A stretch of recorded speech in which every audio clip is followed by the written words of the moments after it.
Welcome back to another episode of Gimme Some Truth. The landscape has changed. We are in a new studio, our new office in Verona. Clint and I and the team, Courtney and Matt behind the camera, they don't really like when we mention them that much, but we're going to mention them anyways, have gone to painstaking detail to make it look as good as it can, and it looks fantastic. So we are here in our new office. So welcome to our new Give Me Some Truth. Today is precious metals. Just a crazy hot topic. And it's weird how this topic just like, it goes dormant for periods of time and then all of a sudden it becomes kind of all anybody wants to talk about. Yeah, I mean, we're getting more and more clients email us about this, like, hey, what about gold, or what's going on with gold? Which is very reasonable because it's just been ripping up. Yeah. And it's an interesting topic because, you know, every once in a while you hear on the radio all of a sudden everyone wants to melt down all their gold. Right. And now there's a heist recently, and it wasn't to actually get any of the stuff. They wanted to get the gold and basically melt it down. And because the spot price is so high. And I think they just caught that person. So crazy story on all that. But if you have gold and silver, and one fun fact, my parents, a number of years ago, we went to Tijuana, Mexico stores, all that stuff, all the, you barter for all of the silver, stuff like that. Lo and behold, after they took it to the jeweler, that wasn't actually silver. Oh, that is shocking. They bought for $5 on the streets. Negotiated down to $5, yes. But the memory's worth more than the price would have been. Anyways. Yeah, I mean, there's a little tag that told you it was whatever point, something, and so it was therefore, then it was silver. So. It's always a good podcast when your parents are worked into it. I always like that. That's right. That's good. They should stick to baseball cards, which aren't counterfeit. So exactly. I think what's interesting about the rise of gold, we'll say gold specifically, but we're talking, silver's had a very similar run recently, and we could get into some of the other platinum, some of the other ones as well, but really the headline. The headlines are being dominated by gold mostly, and silver to a smaller extent. But I think that you and I talked before the camera started rolling in terms of kind of why, right? And I think that's a hard question to answer right now because I think in the last 2 or 3 years, there's so many things that have done well, but we have a hard time describing why, and we actually have a category from now called meme stocks. I mean, it's kind of that's the kind of crazy world we're in. And I kind of have a theory that maybe gold has kind of gotten caught up into that kind of fevered trading. Yeah, I mean, you can see the narrative, right? I mean, we have a situation where you see increased geopolitical tensions. Right. We have a tariff backdrop in there. We have a situation where many view the market as being overvalued. And then, oh, by the way, we have inflation and also a situation where none of what we're doing is fiscally responsible, I would say, from the standpoint of our deficit spending. So you're saying all of that and the backdrop of the dollar devaluing over the last year here specifically, and I think it causes this narrative for gold. Right. I don't know if it causes this narrative for gold to be up, right now almost 50%. I mean, it's been a heck of a run in this asset class, and now people say, well, should I be adding gold? And you're like, well, you did kind of miss a little bit at the beginning of this. We've had, in a lot of our portfolios, we've had a small allocation to gold for a long time. And I think it tells a story of patience. Sometimes the spotlight is on gold and sometimes it's just a unloved asset class. And those periods of time can be a really long time. Yeah. Yeah, I think let's put some stats to it because I think it helps to paint the picture. So, when we use the phrase range bound, we're referring to an investment where it gets kind of stuck between kind of a floor price and a ceiling price, and it'll kind of balance between those two spots for a period of time. And gold was more or less range bound between $1,000 and $2,000 for about 14 years, between 2009 and kind of 2022, 2023, kind of right in that neighborhood, and it finally kind of broke out of that range. It was actually more like 2024, it kind of broke out of that range, but it didn't just break out of that range, right? It broke from 2,000 and stayed within the range of 2,000 to 3,000, but not range bound in terms of kind of up-down trading. Just started to go up And then it blew right past 3,000 and then eclipsed 4,000. In the last 20 months, it went from 3,000 to 4,000. That's more than just some characteristics have changed and gold's up 20%, right? I mean that is historic in terms of at least recent history, and I think that's why so many people are talking about it now. Yeah, you're exactly right, and apparently some central bank purchases helped kind of goose the price up of, again, that kind of movement away from the U.S. dollar a bit. I think that some of our trade and some of our policies have caused other countries to look at whether or not they view the dollar as being, the currency that they should hold the most of. But that being said, the dollar is still the reserve currency, and even if you pile up some gold, it's not exactly as saleable as some of the others. It's a hard commodity that in some cases you have to have that storage behind it. You can get it through ETFs, things like that, but it's a little bit more difficult to sell because if you buy gold coins, if you buy gold bars, things like that, you've got storage, you've got concerns about that. You could have theft, things like that. Yeah. So, there are items that make gold a little bit more difficult than if you held U.S. dollars. And I think that's the tricky part about gold is that if you buy it in other forms, right? You buy it as an ETF or you buy it, in the futures market and things like that, you might not get direct match of the performance of your investment to what the price of gold is actually doing. Yeah, there's a bid-ask spread, correct? Yeah. And there is in other securities, but it's wider there. Right. And if you go to your coin shop or what have you, that bid-ask might be real big there too. If you're just going to kind of dump your gold coins someplace. So there has to be an active market to it, and you might not get the best pricing. Yeah, and I think the tricky part about gold for the most part is that it doesn't really serve that much of a functional purpose within the economy. I mean, yes, they make jewelry out of it, and yes, they do a few other things with it, but it's not really a commodity like other commodities in terms of its useful nature. And so when you think about it in terms of is it a good time for gold? It's really difficult to kind of describe that because that's all based on what somebody thinks this shiny block is worth today. It's not based on a scarcity such that industry has exploded in the use of it, so therefore it's now gotten more scarce. It's simply just what somebody thinks it's worth today, as opposed to say silver, like we were talking about earlier, which does have a much more useful kind of purpose than gold does. Yeah, there are industrial purposes of silver. Copper is actually highly related to home building. Right. So there are some other commodities that you may choose to hold instead of gold. I think gold is your shiny fear bar. Right. When we think that there might be some economic uncertainty, in the future, you might want to have an allocation to gold, or you might decide for yourself, which I think is wise in many cases. You're going to always allocate to it. You know that the sun isn't going to be on it at some point. Right. And every once in a while you wake up and all of a sudden gold's up almost 50% for the year. So, it's a situation where if you have it in your portfolio, you can kind of see where it is. The thing that people don't realize is gold is volatile. Yeah.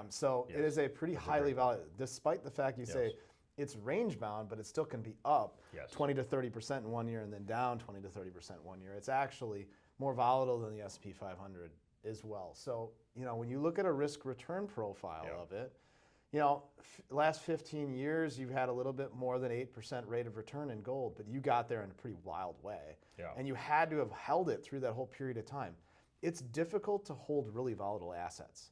So, through these big periods of time, can you hold when it's down 50%? Maybe, maybe not. So, that might be a situation where if you're going to have it in your portfolio, you're like, I'm going to doggedly hold 1% or 5% or whatever you decide that you want in your portfolio. And really what we do is we incorporate it when we take a look at the overall risk profile in somebody's portfolio, and we say, this is the standard deviation that we want to accomplish. Right. So this is the risk number or the beta that we want to accomplish in our portfolio. And by building in gold and looking at past returns and past characteristics, this is what we can expect, and this is what it's going to add. So there'll be periods of time where you're really happy you own it, but again, periods of time where you might be very unhappy you own it, or it just isn't going to do anything. I do enjoy the stillness that Matt and Courtney are trying to display to not make noise at all in the new studio. It's actually pretty interesting to see this behind the camera. It's pretty funny. It's actually. Great. It's fantastic. It's like they're sitting for like a portrait or something. It's fantastic. I wish that everyone could see that. We need a little behind the snes one. Maybe we should just turn the camera around and go that way. That's right. Okay, let's get to the real question. What do we do now, right? So gold's trading at almost 4,000. As we just said, it was trading at 2,000, less than 2 years ago. So what do we do now, right? I think that's kind of the big question in everybody's mind, with this topic is, do I buy it now, or do I, understand that wave is kind of come and gone? Well, it's tough to get on the wave at this point. So what do I do now? Do I wait for the next wave, or what do I do? It's tough to get on the wave now because it's up so much, but there's nothing to say that it won't go up. We're in kind of a weird time frame right now because the stock market's been going up so significantly while gold is going up so significantly. This is an odd period of time because usually it's a flight to safety sort of trade. Right. You see some weird stuff. People say it's an inflationary asset. I think that's totally false. Gold is not an inflationary asset. In fact, gold, when we had deflation, you see the gold price increase. And really, when you see a lot of weird stuff going on, then you're like, okay, this is probably the time to own gold. And so some people do believe we're seeing a lot of weird stuff. We're in the AI stock, boom. We're in this meme stock boom, and we have flashing lights here, and I need to run to safety. I think that if you have in your portfolio, you need to pick a percentage of it and then say, come hell or high water, no matter what happens, I'm going to hold it at this percentage in my portfolio so that if it goes down, you're averaging in to bring that back up. Yeah. And if it goes up, you're willing to trim some of that back, and just be careful about taxability because gold does have some tax characteristics where it's treated more like a collectible than anything else in certain circumstances. So tread carefully there in taxation land too.